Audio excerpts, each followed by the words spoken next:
Saludos, amigos y amigas de La Respuesta. Este programa se graba miércoles santo y es explicable. Los canales por los cuales se difunde deben de recibir el material a más tardar miércoles en la noche. De consiguiente, cuando sale en el fin de semana, especialmente en el domingo de resurrección, no estoy en condiciones de poder hablar de cuál fue el comportamiento nuestro como pueblo en esta Semana Mayor. Me confortó mucho oír a nuestro cardenal hacer una exhortación a la reflexión, a la oración, a mantener la atención de forma primordial en el significado de esta Semana Mayor, donde sabemos que se conmemora, el pueblo cristiano conmemora la dolorosa y tristísima y sagrada experiencia del apresamiento, juzgamiento y crucifixión, así como en el día domingo la resurrección de nuestro Señor Jesucristo, Hijo de Dios, cuyo sacrificio significó para el pueblo cristiano la gran pauta, el gran compromiso. Lo hizo por el perdón de todos. Y si uno examina la humanidad de hoy, tiende a resentirse con el estado de cosas que ofrece. Las guerras, las violencias, los relajamientos de las costumbres, las inmoralidades. Se puede decir que el pueblo cristiano en su fe debe de insistir en la oración y el ruego a nuestro Señor para que de algún modo interceda en favor. Nosotros los dominicanos especialmente en favor de nuestro pueblo, tan expuesto como está a enormes peligros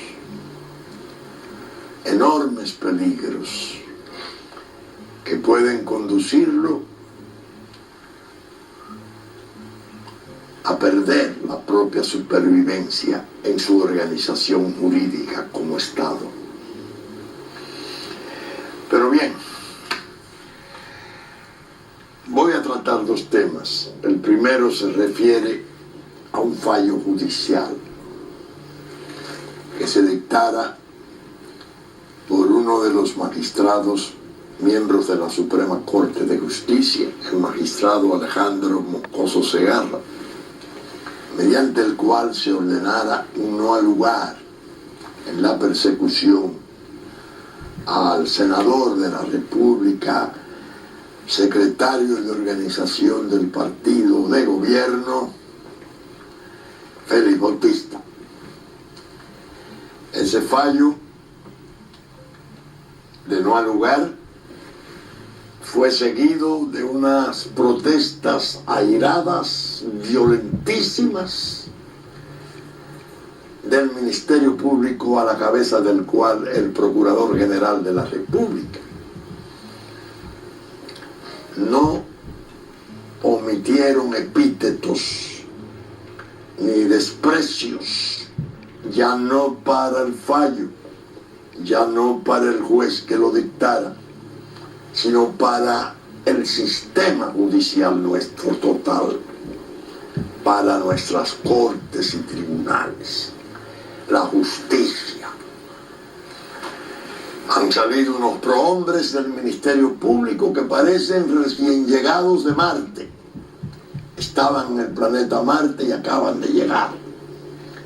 Y se encuentran de repente con la mala noticia de que la justicia nuestra tiene dificultades inmensas para funcionar como Dios manda.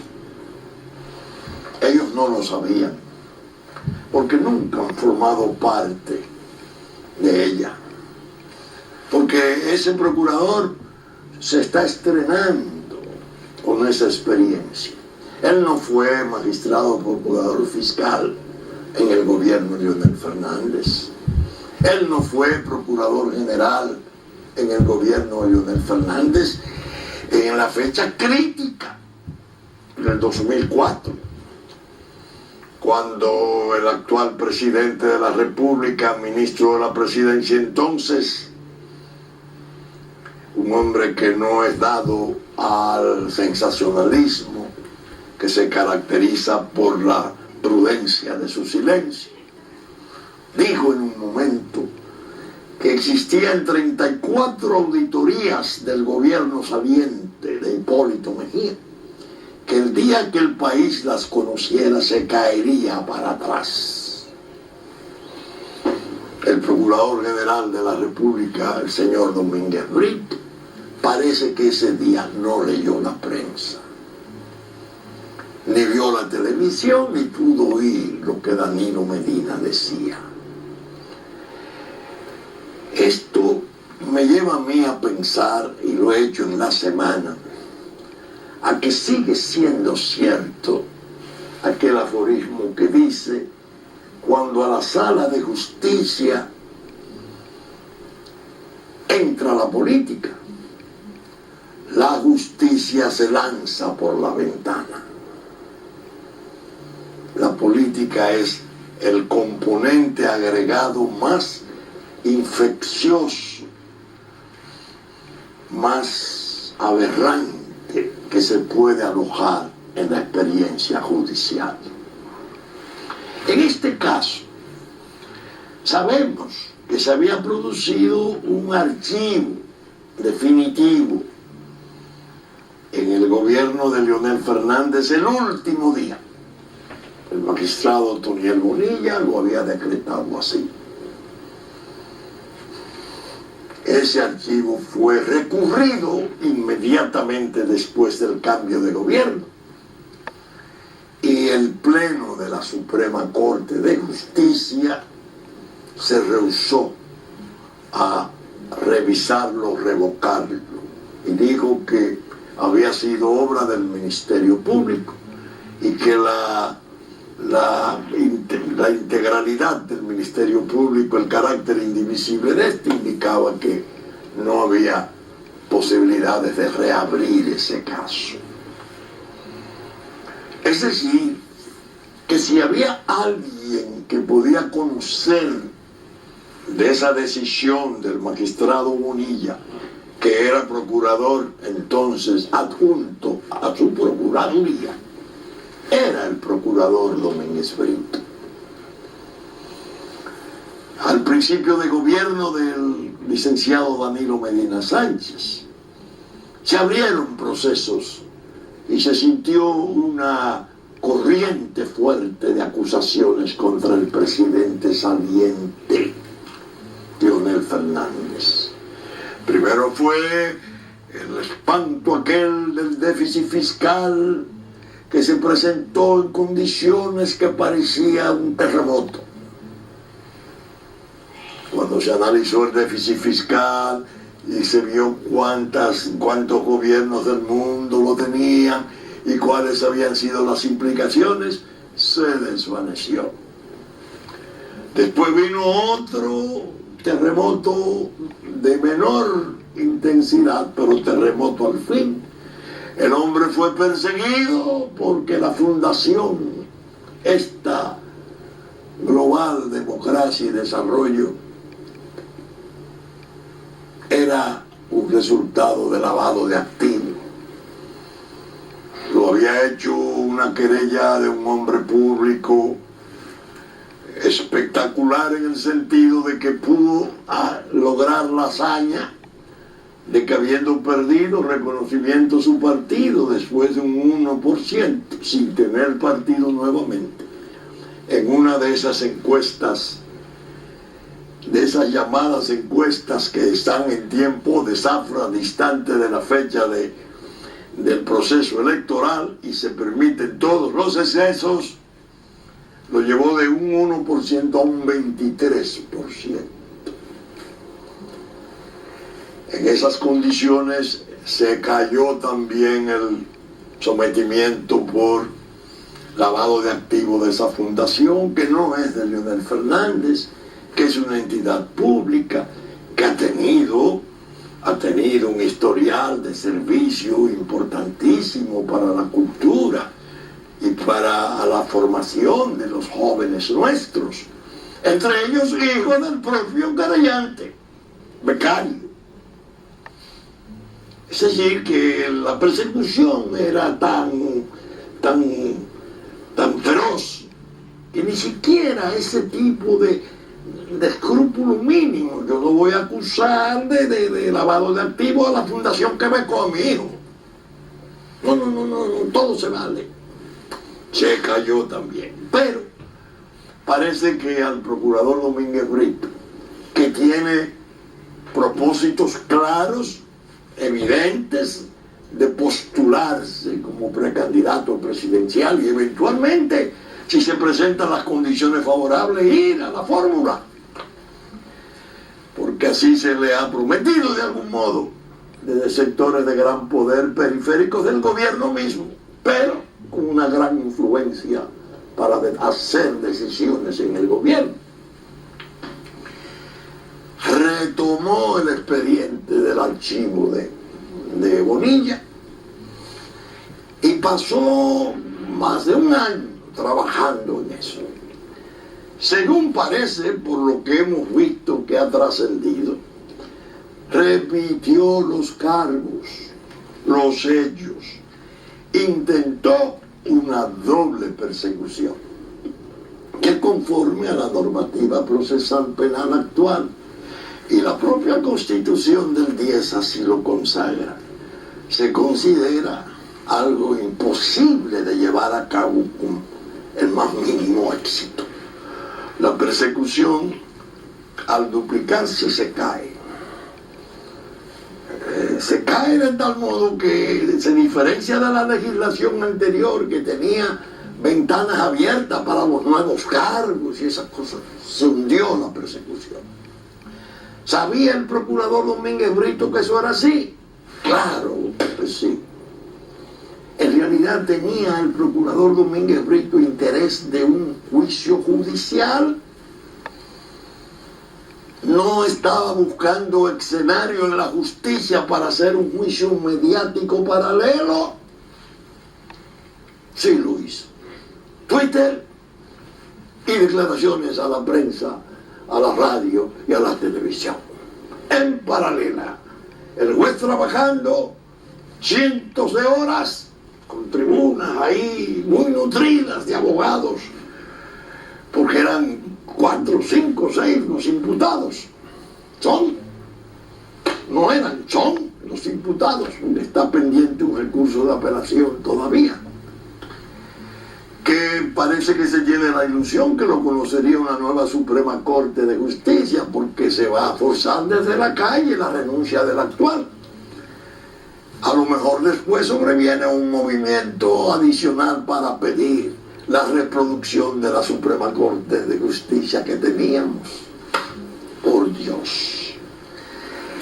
Ese procurador sabía, repito, que eso estaba tarado desde el principio.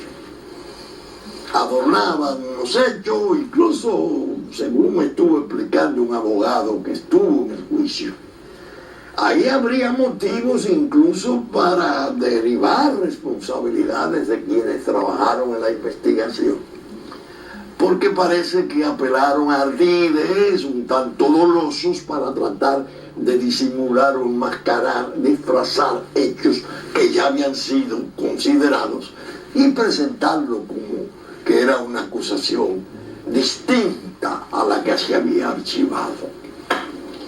Pero bien,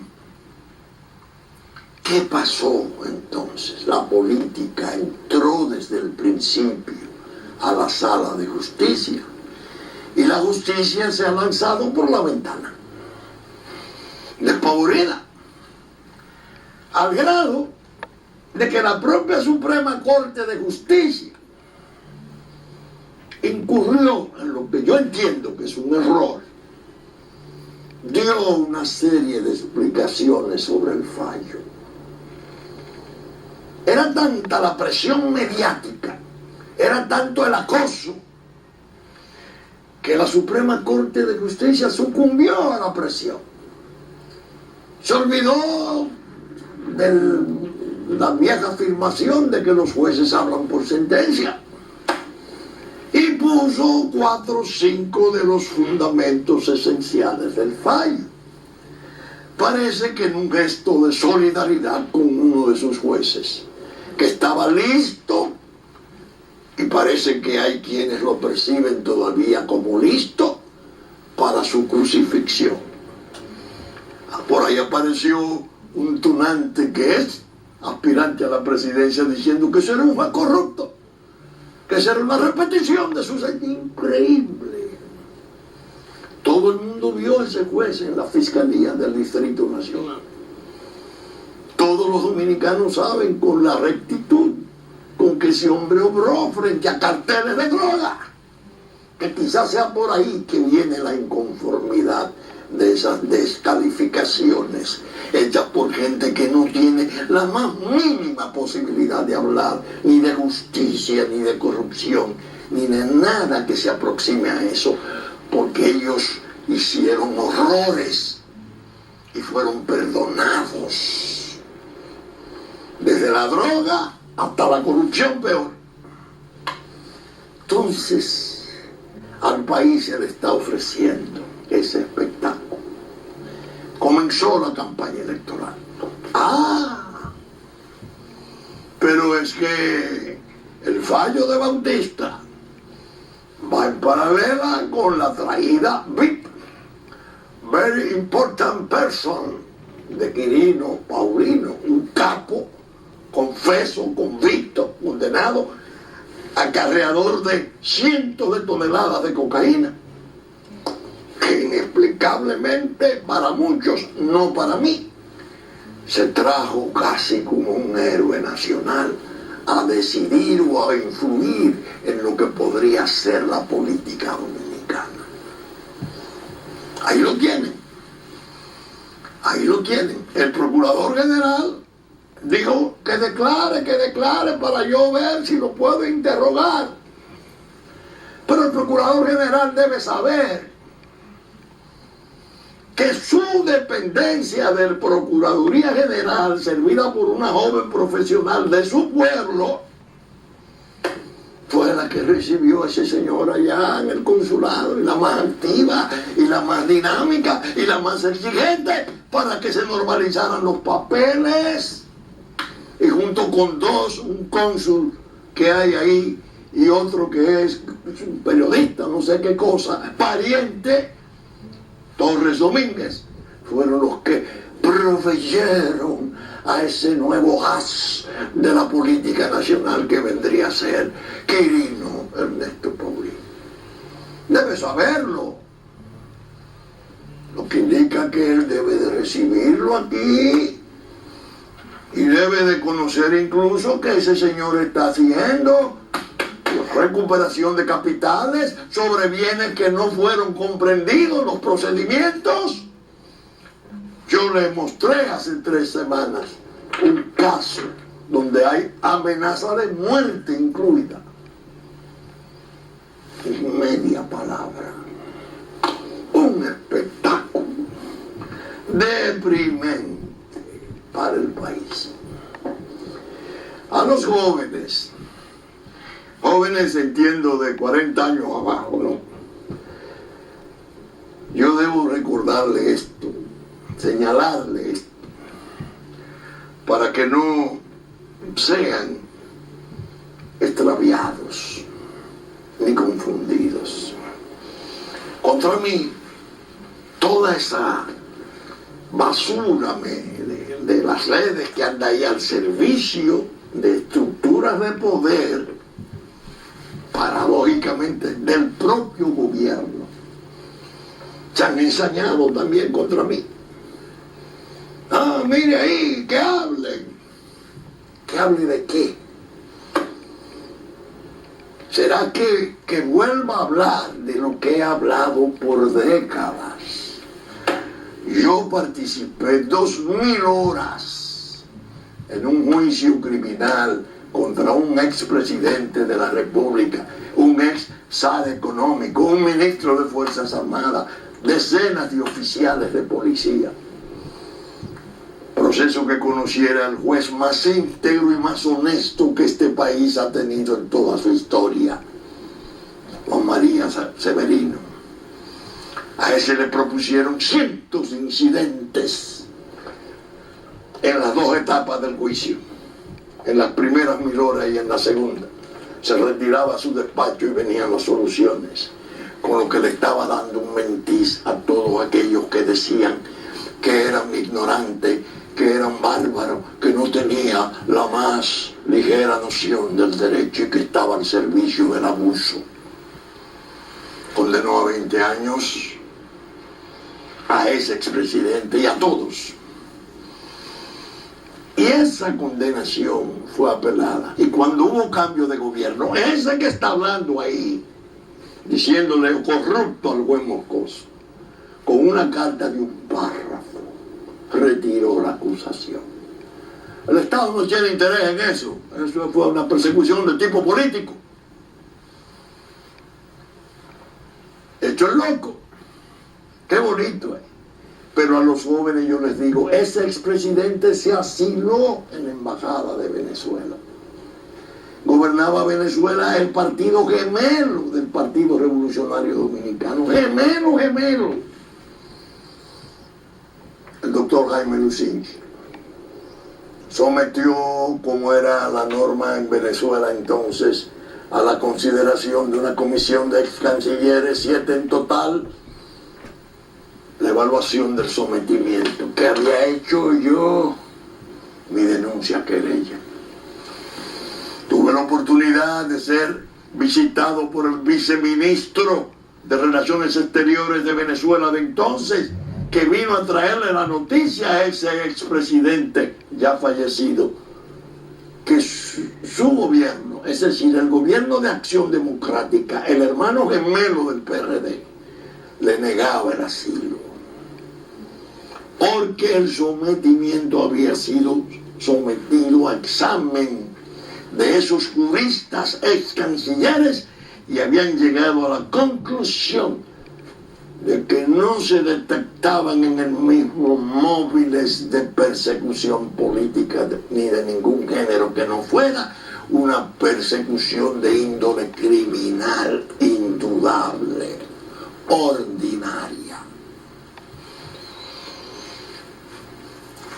Por eso cuando se produce ese descargo en la corte, que fue más que un descargo, una especie de patada de burro a la República,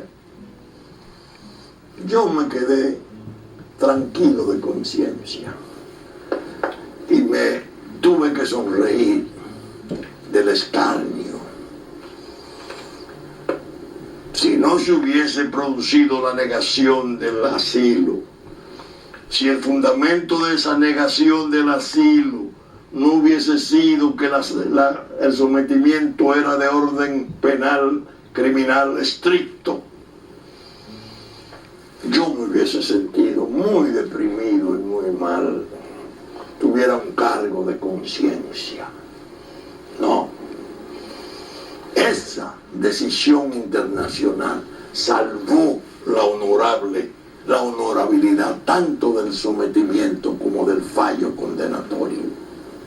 La vergüenza fue lo de la apelación. De esa misma gente que anda ahí despotricando, abusando del tiempo. El que tiene 40 años hoy posiblemente de eso no se pudo enterar. ¿Por qué? Porque eso ocurría en los 86, 87, 28, 30 años. Que lo sepan, la respuesta se encarga de replanteárselo lealmente. Bien, lo cierto es que vamos a tener como tema de campaña a Félix Bautista. Y Félix Bautista va a ser, que por cierto obró una forma desastrosa, cosa que es muy común en él, un desatinado. Después del no lugar apareció haciendo signos de victoria y con una sonrisa y desafiante. Eso naturalmente a una población que viene saturada, que viene ya sintiendo que no puede más ver los atrevimientos que desde el litoral del sistema de partidos políticos nuestros se le está ofreciendo. Era una burla, era un desafío absolutamente censurable. Pero, Dios mío, a la cabeza de esa ofensiva de descrédito contra el sistema de justicia nuestro está el propio Procurador General de la República, que era miembro del gabinete de Leonel Fernández, que cuando mi hijo, el diputado Vinicio Castillo, le acusó al principio de gobierno de Danilo Medina de estar dirigiendo y participando en una conjura persecutoria contra Leonel Fernández, dijo que no, que al contrario, era del equipo de Leonel Fernández, con esa duplicidad lamentable que tiene. No, está ahí. Está ahí. El objetivo no es Félix Bautista. El objetivo es Leonel Fernández. Quirino, Félix Bautista, un acoso horrible contra alguien que ha sido 3 veces presidente de la República y que ha merecido más del 50% de la votación en la República Dominicana. ¿De dónde viene tanto odio? ¿De dónde viene esa ferocidad para el asedio de la oposición? No, de las propias áreas que se injertaron en el poder, que no se conocieron nunca en la lucha electoral por el poder. Vinieron casi como paracaidistas, tan brillantes como los de la 81 División de Paracaidismo de Estados Unidos, que son famosos. Tú, en Palacio, esto está tomado y vamos a trabajar sobre esto, y esto se va, y este sí, este puede, este no. ¿Qué está detrás de todo eso? El problema haitiano. Lo dije la semana pasada.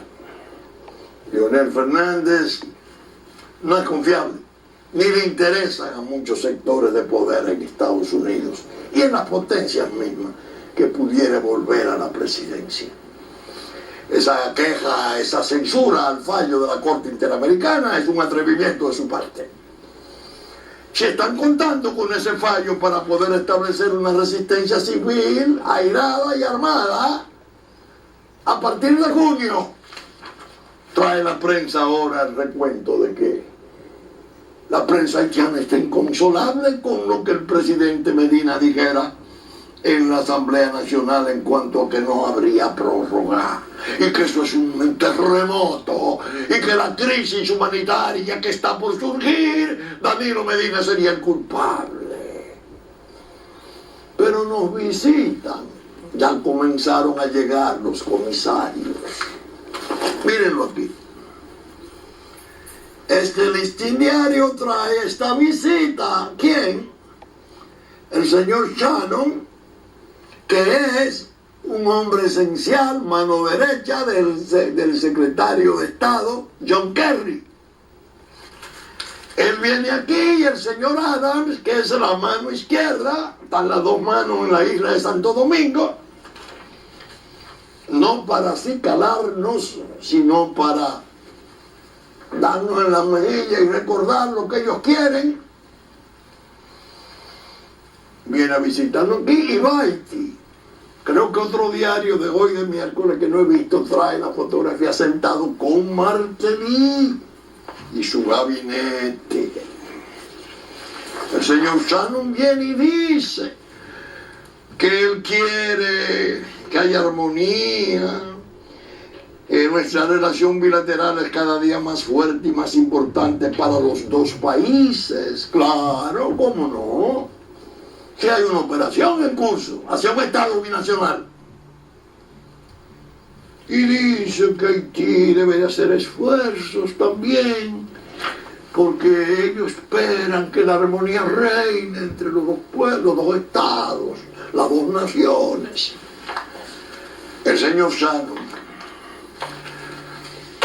que sepa que la persona que más debe saber de lo que es Haití desde los años 80 es su jefe, el secretario de Estado John Kerry. Porque John Kerry, que era un brillante legislador, senador de Massachusetts,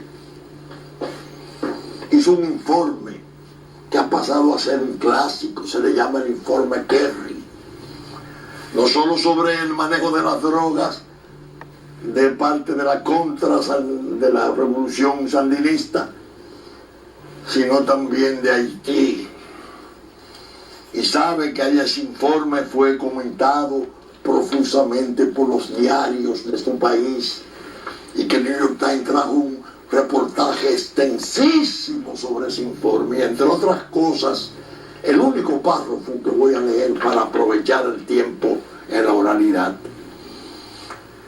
Haití es particularmente atractivo para los traficantes de droga, ya que la ruta más directa de la costa de Colombia en Florida se encuentra a través del paso de los vientos entre el norte de Haití y el este de Cuba.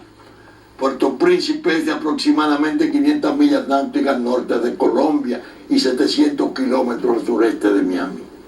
De hecho, el tratante de drogas infame George Morales dijo a Kerry que durante mediados de los años 80 utilicé la isla de Haití principalmente como un estacionamiento con un lugar que me gustaría poner mi aeronave para que pudiera ser reparada. Cuando se le preguntó si él enviaba drogas a través de Haití, Morales respondió: sí, lo hice, y agregó: es algo que se hace con bastante frecuencia. Desde entonces el papel de Haití en el tráfico de droga ha crecido y los beneficios a los funcionarios haitianos involucrados se han disparado. Esto puede explicar la dificultad de Aristide que experimentó durante un corto gobierno al tratar de interceptar cargamentos de droga. Después se lee en el G9 de las mafias del mundo de Gaillot, ex jefe de la inteligencia criminal de Francia, 11 años, que en la segunda etapa de Aristide encabezado un cartel de droga, que la pelea con Gay Philippe, que se armó y se preparó aquí en el gobierno de Hipólito Mejía y fue a derrocarlo, no era más que una lucha de carteles. Pero eso es en el 80. Pero ahora en marzo, ahora el 26 de marzo, aquí está.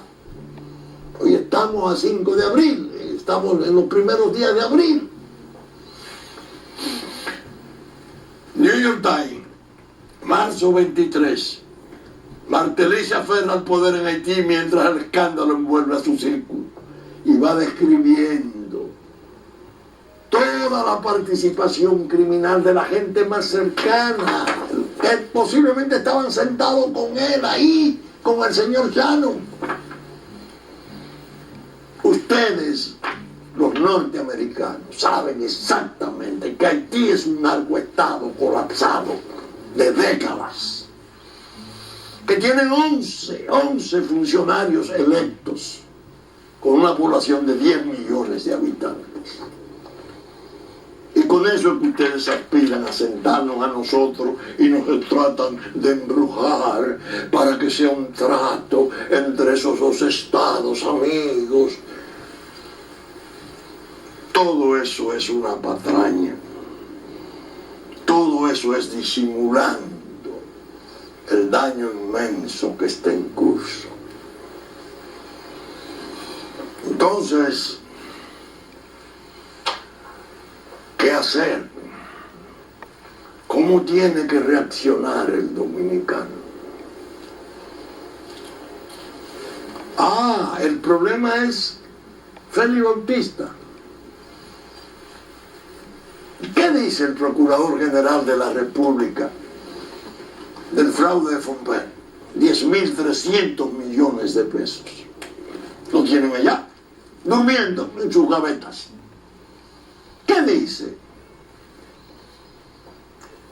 Ni media palabra. Yo le escribí al embajador norteamericano cuando hizo unas alusiones gravísimas de que había que perseguir en la calle a los corruptos, que yo le estaba en disposición de entregarle el expediente de AES, una compañía norteamericana participando en un fraude inmenso contra el país, que me invitara. Ni media palabra de respuesta. ¿Qué pasa? ¿Cuál es la idea? Tratan de hacer un issue, tomar eso como tema de campaña, porque el candidato que le preocupa es ese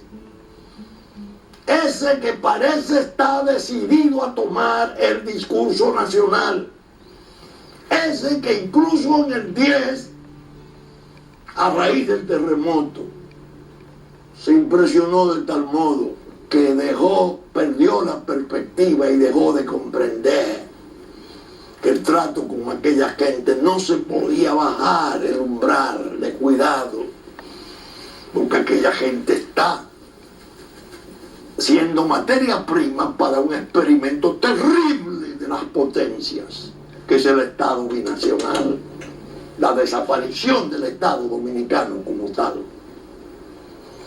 Entonces, Félix Bautista, por un lado, y la reelección por otro. Y entonces, mientras más se separen, mejor. Están bravos. El presidente no está callado, pero no está contento. El otro está también malhumorado. Y todo ese tráfago de intriga y de especulaciones, de amiguetes, sembrando divisiones, sembrando debilidad, desencuentro, cuando el país más lo necesita. ¿Qué es eso? Como ustedes verán, la semana mayor, la semana del gran sacrificio de la historia, que mueve tanto a reflexionar, a pensar profundo, a mí me llenó de tristeza, aumentó mi angustia, me colocó en una posición de escepticismo, quizás hasta de desencanto, porque estoy oliendo y viendo que vamos mal.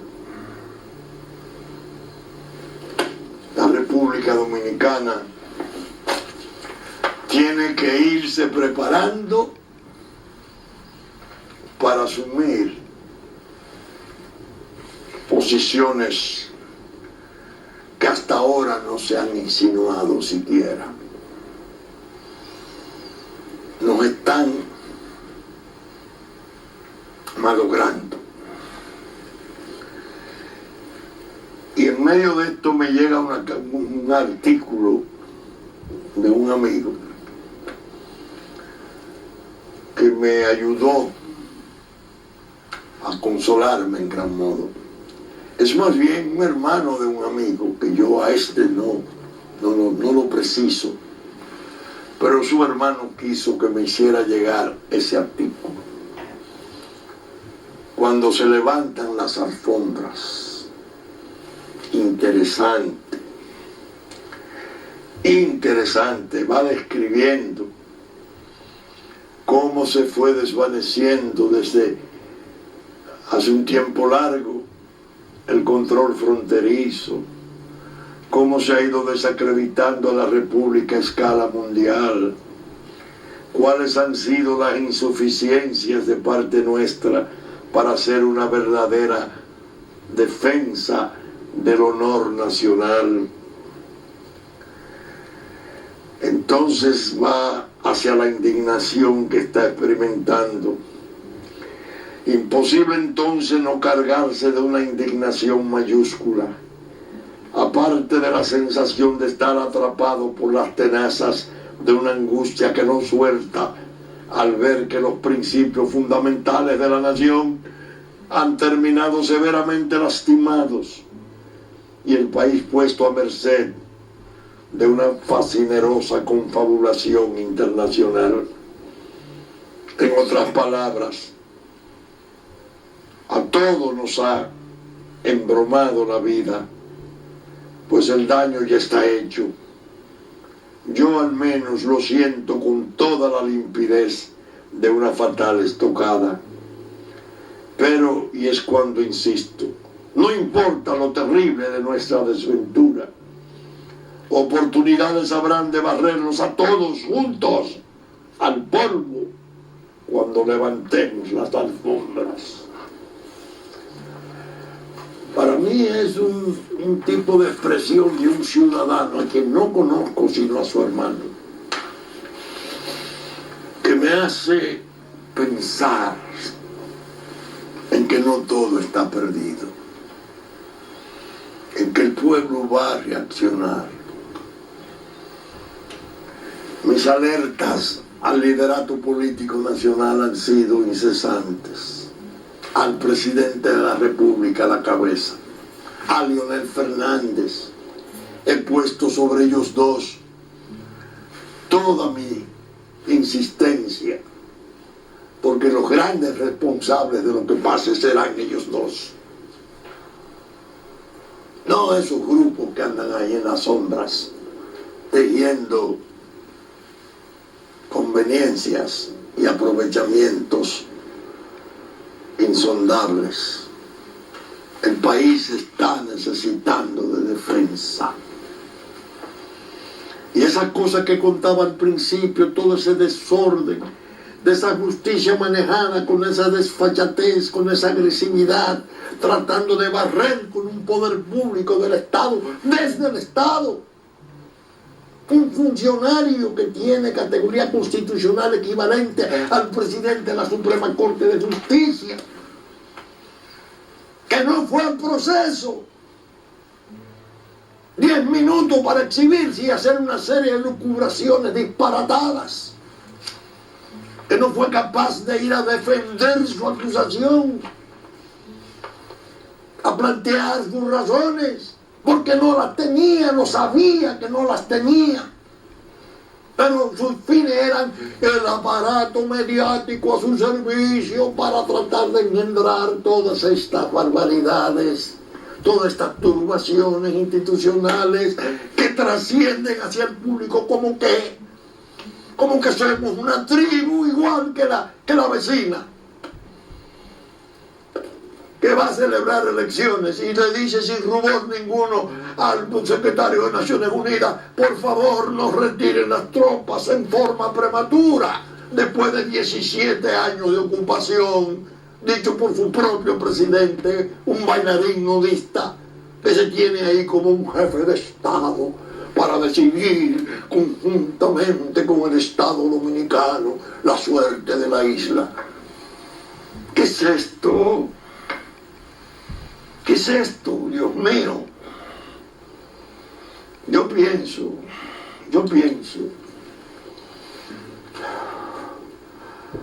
que la población tiene que movilizarse. Pero no para ir a pedir con una caja de muerte un ridículo al Panteón Nacional, que la justicia hay que enterrarla, que no existe justicia, que no. No. Es para que los propios jueces tomen conciencia de las grandes responsabilidades que están sobre sus hombros. No es posible que esas cosas pasen sin su queja. En cualquier parte del mundo, medianamente organizado un Estado, una ofensa, un atrevimiento proveniente de esos niveles, llevaba una reconvención severísima.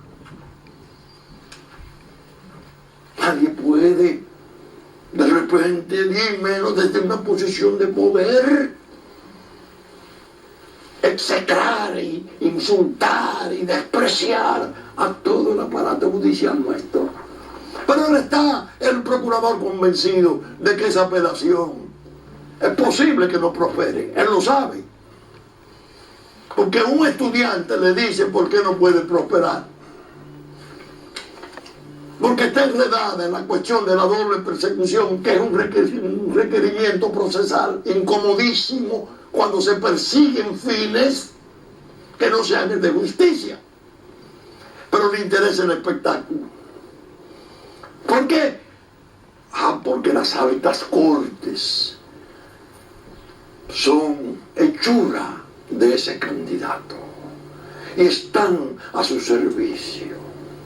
Y el juez Moscoso era fiscal de ese hombre, el procurador era fiscal y procurador de ese hombre, y ministro de Trabajo de ese hombre. ¿Qué es lo que pasa? Ahora lo satanizan. Ahora lo satanizan. Yo creo que en gran modo la responsabilidad de Danilo Medina y de Leonel Fernández ha comenzado ya a presentarse. Han ido haciendo abandono de los niveles de importancia que tienen. Uno en silencio, el otro los vientos, qué sé yo cuánto. No hay una definición categórica, no hay un encuentro solemne, imponente de dos líderes para decidir la suerte nacional en el orden político electoral. No, todo se vuelve una fiesta de puñales. Estas no son horas para estar bailando con los puñales debajo de la manga. Son horas de definiciones, horas honradas, de luchas, de desafío. Es decirle a ese señor Shannon que viene, mire, nosotros hemos hecho esto, ellos no han hecho ni esto, ni esto, ni esto. Nosotros no podemos soportar 1,5 millones de ilegales en este país sin desaparecer. Así que prepárense que nosotros vamos a actuar. Dice la prensa de allá, se va a crear una crisis humanitaria inmensa. Vamos a crear unos campamentos en la frontera para no recibirlo. Ahí Shannon se sonríe seguro y dice, claro, es lo que necesitamos, una coyuntura para legitimar nuestra presencia en la isla con un nuevo mandato del Consejo de Seguridad. Que en aras de la paz y de los derechos humanos y de los principios más altos de la humanidad, tenemos que ir allí a hacer justicia, a pacificar a esas dos tribus desordenadas. Nos vienen preparando desde hace décadas esos informes del Departamento de Estado sobre la inutilidad de nuestras luchas por la droga. Después viene un procurador general de ellos ahí en Palacio y le hace un reconocimiento de primer orden al presidente Fernández. En el 11. No. Ahí viene el Departamento de Estado. La droga, la corrupción. A este mismo presidente ya le mandaron el primer misil. Falta de transparencia en las oficinas de la presidencia. Todo eso es vulgar, eso es un tipo de ataque perverso contra las instituciones y contra el ser nacional. Hay que comenzar a movilizarse pero con gran énfasis. No con un jaite muerto ni pidiendo que se vayan 2, 3 jueces, 10 jueces, 15 jueces. A donde hay que llevar la caja de muertos es a esas reuniones, a cosas de ese tipo. Que eso es presagio de lo peor que viene en junio, que tiene fecha para venir. Esos son el embajador grande de Canadá, el embajador Pastorino, en el 94, dirigiendo el país. Una conferencia de prensa en un hotel. Aquí hemos visto los comicios, ganó el PRD. Y todo lo que sea eso es contrario, eso es un fraude. El camino de eso que vamos. Si no se les responde con virilidad, con dignidad, ¿qué está pasando? ¿Qué es lo que ustedes quieren? ¿Qué es lo que ustedes persiguen? Ya hay alguna inquietud allá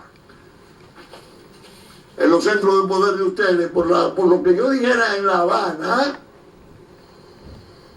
no solo sobre República Dominicana, sino sobre la inequidad e injusticia con que se había tratado históricamente a Cuba. Ahora están ellos entendiendo con Cuba. Interesante. Aprietan con Venezuela y se entienden con Cuba. Ahora está ocurriendo en el Medio Oriente que no se sabe con quiénes son las alianzas. Los bombardean junto con los iraquíes, están por otro lado negociando con Irán. ¿Qué es esto? ¿Qué es esto? Hay que tratar de ver cómo se organizan las actitudes de resistencia nacional en el máximo nivel. Y si la autoridad del sistema político sigue inerte y no se decide a asumir las responsabilidades de vida, ponerla de lado, al menos en el aprecio público. Por eso se lo estoy diciendo a los dos líderes esenciales. Déjense de estar de zorreros. Asuman sus responsabilidades. Diríjanse a su pueblo. Indiquen qué entienden que es lo que conviene.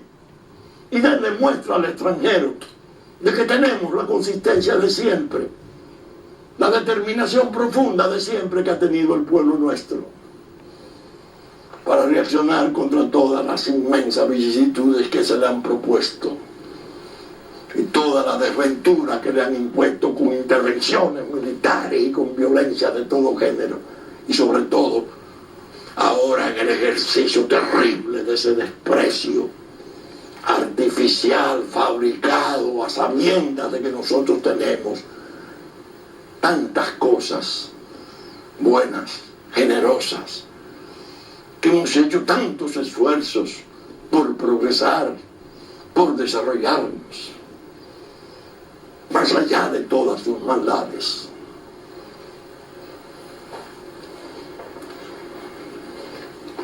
Perdón a Cristo y a nuestro Señor,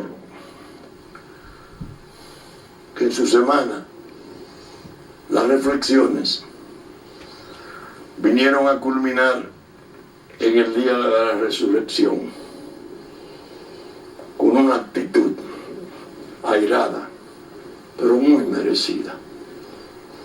Perdón al Señor le pido si me he excedido. ¿Saben ustedes